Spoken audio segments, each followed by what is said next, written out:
हर साल 12 अगस्त को अंतर्राष्ट्रीय युवा दिवस यानी इंटरनेशनल यूथ डे मनाया जाता है। मनुष्य अपने जीवन से मरण तक लेकर 6 अवस्थाओं से गुजरता है। शिशु, बाल, किशोर, युवा, प्रौढ़ और वृद्धावस्था। इन सभी अवस्थाओं में किशोर से युवा और युवा से प्रौढ़ होने तक की अवस्था ही सबसे महत्वपूर्ण होती है। यही वह अवस्था होती है जब समाज की प्रगति को सबसे सशक्त बढ़ोतरी मिलती है। कहते हैं कि युवा किसी भी समाज का इंजन होता है, लेकिन यह तभी संभव है जब समाज की नींव यानी बाल्यकाल संस्कारित हो। किशोरावस्था ऐसा ही समय होता है जब बालक कच्ची मिट्टी के समान होता है। दादी, दादा, नानी, नाना, माता पिता और गुरु इत्यादि कुम्हार की तरह इनके भावी युवक के जीवन को सुदृढ़ आकार देकर समाज के लिए एक जिम्मेदार विकल्प प्रस्तुत करते हैं। दुनिया को प्रगति के पथ पर ले जाने के उद्देश्य से समाज के सभी बुद्धिजीवियों ने अंतर्राष्ट्रीय युवा दिवस की शुरुआत की थी। संयुक्त राष्ट्र संघ के निर्णय के अनुसार सन 1985 को अंतर्राष्ट्रीय युवा वर्ष घोषित किया गया था, लेकिन सन 2000 में पहली बार अंतर्राष्ट्रीय युवा दिवस का आयोजन किया गया। पूरे विश्व में भारत को युवाओं का देश कहा जाता है। यहाँ 35 वर्ष की आयु तक के 65 करोड़ युवा हैं, अर्थात हमारे देश में पूरे विश्व को संपन्न और समृद्ध दिशा देने की अथाह शक्ति उपलब्ध है। आवश्यकता है आज युवा की शक्ति को उचित मार्गदर्शन देकर उनके संपूर्ण मानव समाज की उन्नति में भागीदार बनाने की। वर्तमान समय में युवा वर्ग मानव सभ्यता के ऐसे मुकाम पर खड़ा है जहां मानव विकास की गति का रथ जेट विमान से भी तेज भाग रहा है। अंतर्राष्ट्रीय युवा दिवस 12 अगस्त को मनाया जाता है। हर देश के विकास के लिए उस देश का युवा बहुत महत्वपूर्ण आधार होता है, और अगर वही युवा अपने सामाजिक और राजनीतिक जिम्मेदारियों को भूलकर अपने भोग विलासिता के कार्यों में अपना समय नष्ट करे तो देश बर्बादी की ओर बढ़ता है। पहली बार सन 2000 में अंतर्राष्ट्रीय युवा दिवस का आयोजन हुआ था, पर संयुक्त राष्ट्र संघ के निर्णय के अनुसार सन 1985 को अंतर्राष्ट्रीय युवा दिवस की घोषणा की गई थी।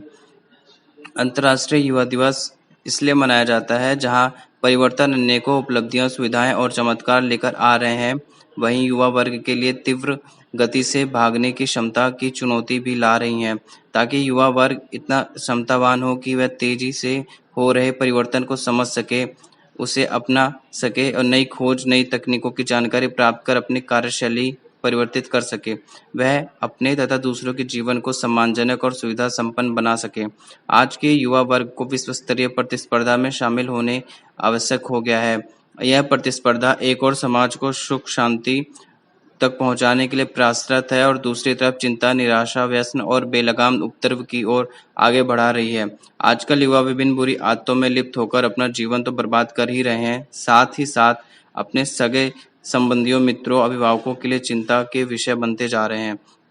घर पर प्रेमहीन संबंध, सफल होने की दौड़ में पिछड़ने का डर और उसके कारण होने वाला मानसिक तनाव, अंधाधुंध भौतिकवाद का प्रसार, शारीरिक, मानसिक तथा भावनात्मक शोषण, मादक द्रव्यों का नशा, यह सब कुछ ऐसे मुख्य कारण हैं जो युवाओं को निरुक्त करके आत्महत्या जैसे आशाहीन कृत्य करने पर मजबूर कर रहे हैं। यदि युवा को सही दिशा देने के लिए कार्य करना है तो समस्त मानव समाज का उत्तरदायित्व है कि किसी कोमल पौधे की तरह उन्हें एक संतोषप्रद मानसिक, सामाजिक और आध्यात्मिक वातावरण में, ताकि वे अपने संपूर्ण ऊर्जा से कार्यवान हो सके और अपना इस समाज का सर्वोच्च भला कर सके। यदि हर युवा को सही दिशा में मार्गदर्शन मिले और वह उस मार्गदर्शन को स्वीकार करे और अपने जीवन में उसे अपनाए, तो संपूर्ण मानव समाज के लिए इससे बेहतर कुछ नहीं हो सकता। सरकार युवाओं के मुद्दों और उनकी बातों पर ध्यान आकर्षित करने के लिए यह दिवस मनाती है, ताकि देश को विकास हो सके। संयुक्त राष्ट्र संघ प्रत्येक अंतर्राष्ट्रीय युवा दिवस के अवसर पर कोई न कोई थीम की घोषणा जरूर करता है। इसी कड़ी में साल 2000 में संयुक्त राष्ट्र संघ द्वारा अंतर्राष्ट्रीय युवा दिवस 2020 के लिए थीम जारी की गई थी, वैश्विक कार्यों के लिए युवाओं की भागीदारी। इस थीम का मुख्य उद्देश्य अंतर्राष्ट्रीय राष्ट्रीय स्तर पर हो रहे युवाओं की भागीदारी को उजागर करना है।